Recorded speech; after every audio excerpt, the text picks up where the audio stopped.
আমি যখন দেখি যে কতগুলো বিষয় নিয়ে মানুষকে বিভ্রান্ত করার চেষ্টা করা হয়, তার মধ্যে একটু হচ্ছে জুলাই সনদ নিয়ে।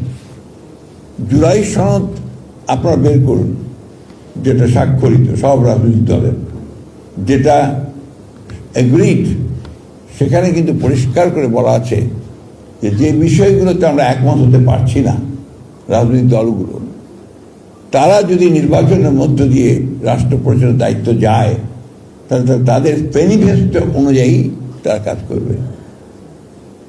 এই বিষয়টা কিন্তু আমরা পুরোপুরি কেন জানি না অ্যাভয়েড করে যাচ্ছি। এই বিতর্কগুলো অবসান হওয়া উচিত, সেটা আলাপ আলোচনার মধ্যেই হতে পারে নিঃসন্দেহে। আমি মনে করি সংসদের সুযোগ এসছে, একটা আপনার কমিটিও তৈরি করা হয়েছে।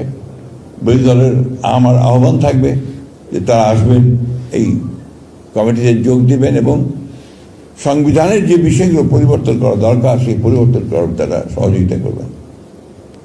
আন্দোলন তো আমরা বহু করেছি, বহু, এবং রক্ত বহু দিয়েছি।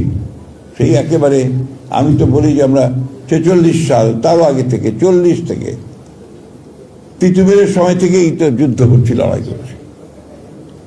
তো আমরা এবার দেখিনি আলোচনার মাধ্যমে পার্লামেন্টের মধ্যে একটা বিষয় আমরা আর পৌঁছাতে পারি কিনা। এটাই আমার আহ্বান, এটাই আমার ইচ্ছা। আমার এই শেষ বয়সে আমি এটাই দেখতে চাই যে আমরা আলোচনার মাধ্যমে একটা এমন একটা জায়গায় পৌঁছি যেখানে অন্তত কিছুটা হলেও আমরা আমাদের পরবর্তী প্রজন্মকে বলতে পারবো যে আমরা তোমাদের জন্য একটা ব্যবস্থা তৈরি করেছি, যেখানে তোমাদেরকে আর মারামারি, কাটাকাটি, প্রাণ দিতে হবে না, জান দিতে হবে না।